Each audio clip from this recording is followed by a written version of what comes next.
how this coaster is actually laid out where we're at right here? Pretty much. Break around to the corner. That's right. So the coaster is going to come in from here, hits these footers, goes around, makes a 180-degree turn, and right over here where you see the yellow paint on the ground and it's kind of raised up, that's the station. Alright? I'm actually going to let you walk over here in the station in a minute. But we're going to talk about a few other things. Safety first.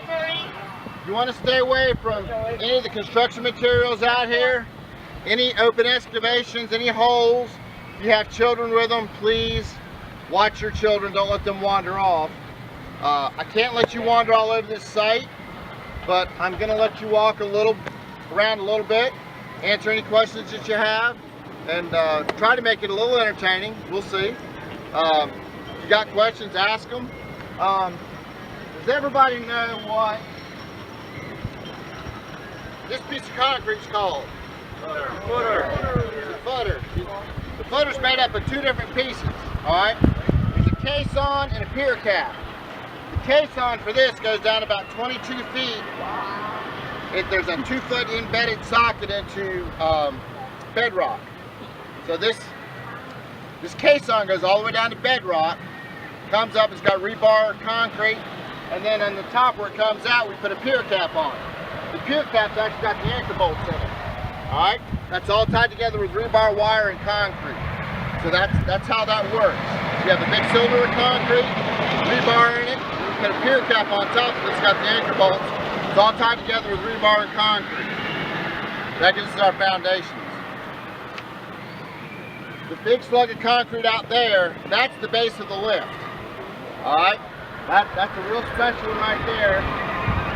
We'll walk around over there and I'll let you look at the front of it, but on the base of it, you'll see the bolt patterns coming out at an angle. So the lift bolts right to that, and that is the base. That is the foundation for the lift. That's probably the biggest piece of concrete we have out here. I forget, was it, what, 76 inches or something like that? 6,000 pounds? Huh? 6,600 and something pounds. Oh, it's more than that. Yeah, that's just what's above ground. Oh, just above ground. Yeah, that's just above ground. How 20 yards of concrete there? That one goes down about 20 feet. All the caissons in this area go down about 20 to 22 feet before you hit bedrock. Are you tied down to the bedrock? We're tied into the bedrock, yep. Now, there's another footer, another type footer that we use here. It's called a spread footer. And what it is that you don't have many in here. They're all kind of out that way, but what that is, it's a much bigger piece of concrete that's about 6 to 8 feet thick, and it's just a big slug of concrete that it sets on. The ground's stable, and it's a lot of downward force. So there's two different ways you do coaster foundations, and we're using both of them. So we have a lot of utilities in here, so we went down to bedrock, straight down. When you over excavate and have to do a spread footer, it takes up more space, and you start getting into, if you've got water lines or power lines, none of that stuff can be under your footers and your caissons. So when you've got space, it's cheaper, less expensive to do a spread footer than it is to drill the holes through your caisson. So there's two different footer techniques that we use. 433, 434. Any questions? Yeah. How many footers do you have out here for this ride? Should we ask when vertical construction should start? Yeah. It's like 200, 230. I don't remember the exact number. More than 200. Right. Yep. There's over 200 caps, and most of the ones in this area out to what was the end of the go-kart track have caissons. The ones out towards the existing parking lot and the ones in the turn out by North Gate are all on spread footers. Yep. There you go. Yep. Oh. Okay. Question. We're going to walk around. I'm going to let you Question. Is there a planned start date for putting up supports in the track? You want the first day we're going to put steel up? Yeah. Is that what you're after? In the general vicinity, not the... Am I allowed to share that? Yes, you can share. Okay, the 29th of this month. All right. We should be setting the first piece of steel. Which is actually a little bit earlier than originally planned. So, They will be starting actually right where we're standing they'll start with the columns from the break and work through the station, because that allows the general contractor to start building the station around it, and then you build the ride going up the lift and out. The station still should start going up on or about October 15th. All right. So, Thank you. when the weather's good, we're trying to accelerate the schedule. Any opportunity we get, because when it rains, it decelerates the schedule. So any opportunity we have to accelerate it, we're going to accelerate it. Any other good questions or bad questions? I'll answer them all. How much track and supports are on site now? The station, I think the lift is all here. I think almost all the lift is here. That's what they're waiting for to start on the 29th. I think the rest of it shows up this coming week. Yep. So we have to get all of it here from the station through the lift before we actually start setting anything. Yes. What's the size of a crew that you need to start doing that kind of construction? Mosley Erecting is going to actually put the ride up. It's the same crew that put up the Intimidator for us. So they'll have a crew of probably 6 out here that'll start. Yeah, it's basically 2 lulls, a couple of cranes. So and, not a lot fewer than I would thought. Right. You can't really. You can put a whole lot of people out here. They get in each other's way though. No shovel standing allowed. Oh no. No, that they work really fast. They put up coasters all over the country. And they're based right out of Richmond, South Carolina. Yes, ma'am. What? The seats are going to be comfortable. They're going to be just like the seats on the Intimidator. Yep. It will be 4 across. It won't be stadium seating. It'll be 4 across. There's one mid-course brake on it. Is that what you wanted to know? Yeah, there's one. And it's magnetic. Yep. As in a trim? We need 3 500-foot cranes, 500-ton cranes. How tall they reach height-wise? They will go. 26 feet, I guess. Well, yeah. What it is you have to have 2 cranes to hold the piece of steel, and 1 for a man basket or a woman basket. Person basket. Yeah, person basket. There you go. Personnel basket. There you go. I'll get it right. Okay. I'm not sure exactly how tall a 500-ton crane will go, but I know it takes 2 cranes to put it together. Yeah. So the big crane comes in on multiple trucks. They take 2 smaller cranes to assemble it, and then they'll stand up right along to this. Yep. Yep. Right. Yes. So where are the supports and track made? They're made in Claremont, Ohio. Claremont Steel. All of B&M's track worldwide now is made in Claremont, Ohio. At the same plant. Yep, this truck here, we get 3 to 5 trucks a week right now. Is that on the Ohio River? Wherever Claremont is. Guess west. I forgot to look at the map. It's not far from Cincinnati. It's outside Right. of Cincinnati. Yeah, it's about an hour, 40 minutes. Yes. They come down 77 to get here. I have a question that some others here may know the answer to, but is it going to be a cable lift or a chain lift? Does anybody know it's going to be a cable lift or a chain lift? Chain lift. Wow, okay. You said one brake, is that just a trim brake or is It's a that trim brake. a mid-course brake? Right. Just a trim? It's just a trim. Mid-course trim, yes. And it's just one. The Intimidator has 2. This is just one. And it's magnetic. It uses air to shift though. It's not screw brake, it's magnetic brake. Any other good questions? Bad questions? Okay, we're going to walk around it. No articles allowed on this ride. You won't be able to carry your teddy bear, your basketball, your cell phones. You'll have to put them in a locker over here. Yeah, very strictly enforced. It will be very strictly enforced. And load time is increased. Right, and that's part of the they did it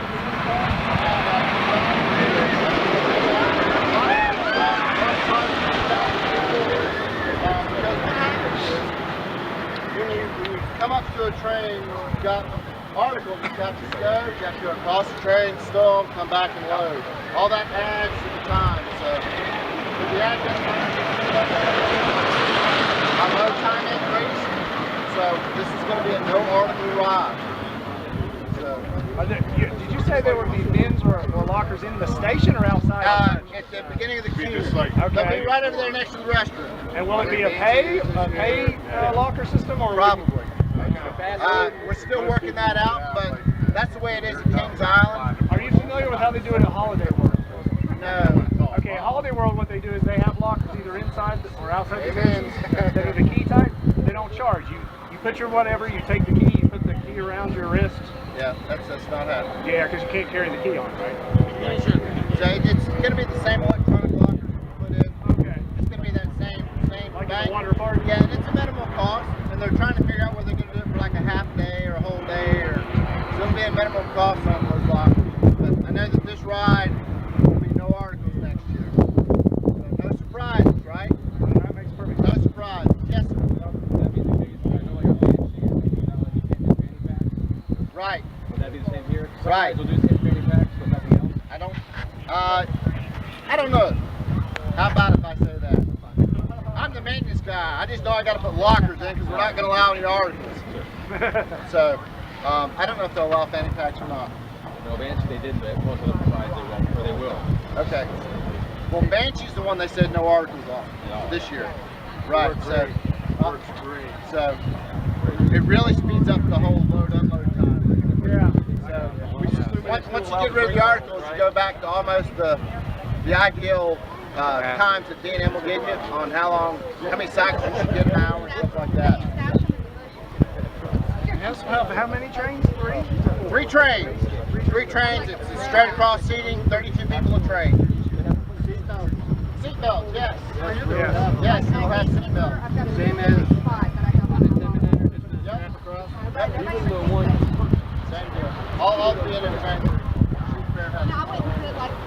Yes. How was that?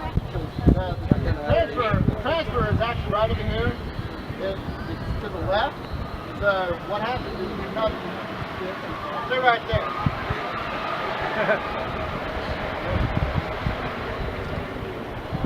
Transfer track is actually right here. The train comes out of the station, goes here.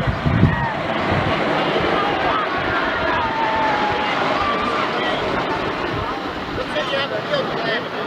For some reason, you have a wheel problem. Now I can take the train off without having to send it back around one time. Right. So you don't have to recycle it. So it's just a different way to do it.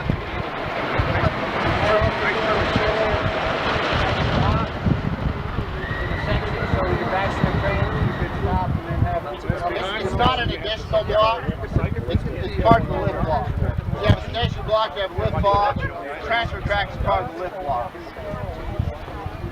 Well, you know a lot. I hear you. That's a good hobby. I hear you. I've never really done a dirt tour before, so is there something else I'm supposed to tell you guys, girls? What's the counterweight for the lift? It's about that big. I don't know exactly what the weight is, but it should be very similar to what's on Intimidator. Okay. It may be a little bit heavier because it's got a longer chain.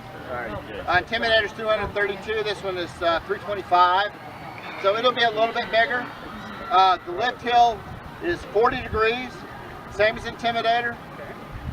So therefore it requires the whole harness thing when you have to go up and down for maintenance. It'll have the diesel engine on the lift. In case we lose power, we can actually run you on over and come back to the station, evacuate you in a nice place instead of spending 2 hours evacuating you from the lift. It's a generator. Yep, we have a generator on it, so we've got lighting and we've got controls. It's set up almost the same way as the Intimidator is. I think we've got it figured out. Go ahead. Are they going to run like two trains at the same time like they do to Intimidator? Like if there's one train not made it that's the brake area, are they going to set another train up? Yes, we'll actually run 3 trains like that. It's got a block system on it, so as long as you've only got one train in one block, the trains will keep moving. If for some reason you get to the end of the block and there's still a train ahead of you, it'll stop in that block. Yeah, it's a classic block system for a roller coaster. It is. Do I need to explain that any different? Or these orange lines are the layout lines for the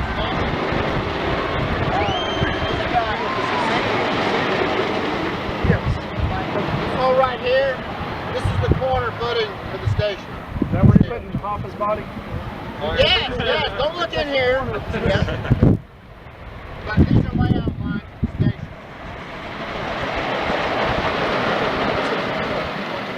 Sounds good. Do I have a rain mode too?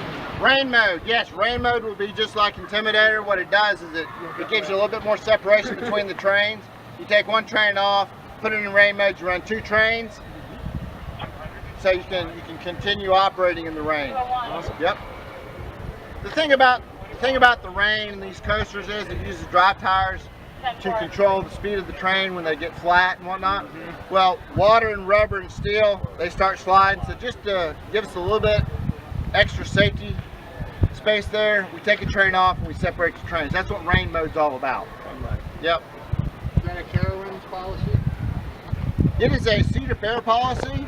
I'm not sure how far B&M rolls it out, but it's something that we asked them to do. It's a good policy. It's a company, and it's something that Carowinds has always done way since like the 90s, maybe even before that. Is we always evaluate whether our trains how they react in the rain, because we get pop-up thunderstorms. So for some reason, if you get a pop-up thunderstorm, how's that train going to react?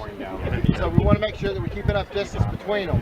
Of course, that way I don't think it would matter. To keep everybody safe, because that's the last thing you want to do is bump trains. Yes. How far after Intimidator opens do you start the planning of some ride like this?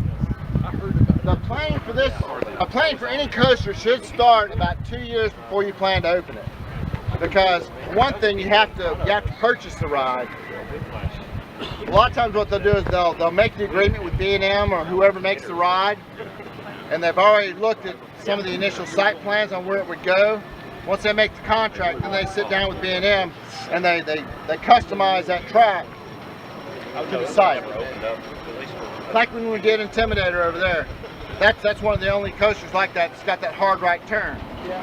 So it's just like, it's the same coaster as Diamondback and KI, except we go hard to the right. So they designed that element so it works for us. B&M's real good about customizing a coaster to fit your site. Most of the other manufacturers are the same. Yeah, that's actually one of the best elements on Intimidator. That second, It's a lot. element. It is. Yep. Yep. Very cool. It's about time to wrap this up. You have to. Anybody have an idea how long you get to think about it, the ride, before you get to the top? Yeah, how long does it take? 52 seconds. 52 seconds. 50 seconds. A little bit longer. 102. It's going to be about 63 seconds to climb the hill, based on the same rate of speed as you climb the Intimidator. So you're going to have quite a bit of time to think about what you're doing before you get to that top point.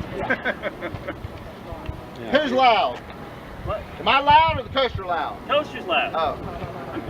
Is there a time on the ride from release off lift to break? Can you release that information? 59 seconds. I'm not going to tell you the answer to that one. Let us figure it out. It's not in my head right now.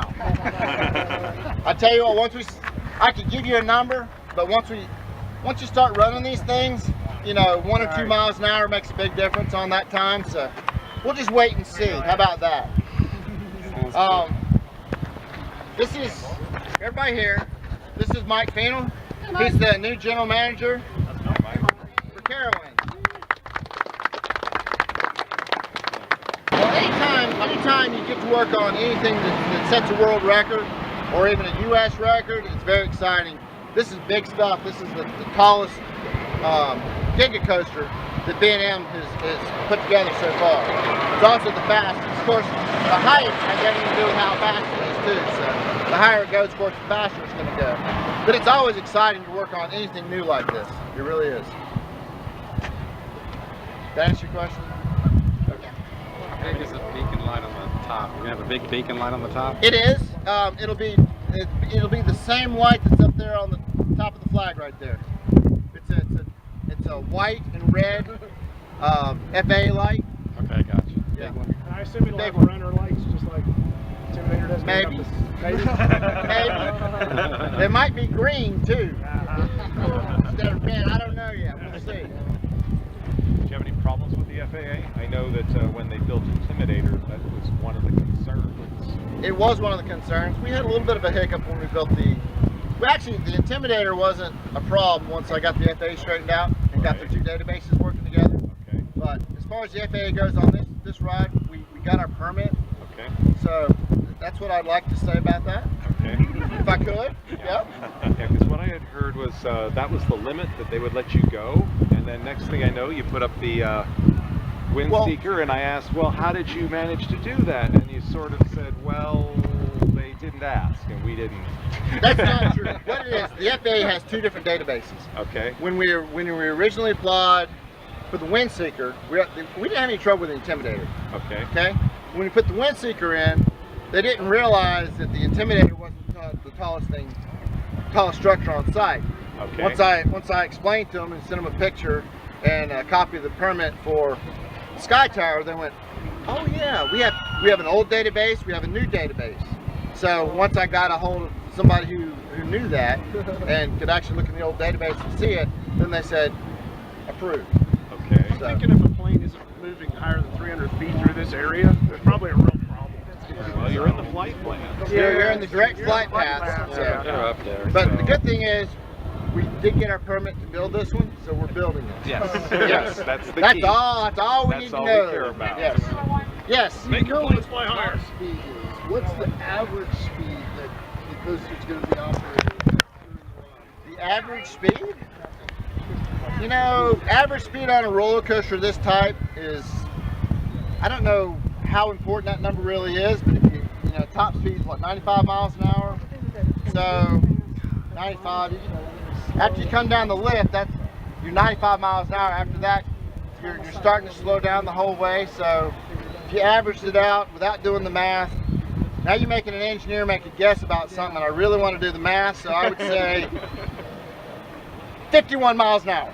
And I just pulled that number out of the thin air. But I don't know. I don't know. But once, Not so important. I don't know. But it's going to be a fun ride. Thank you. All right. Do you have a plan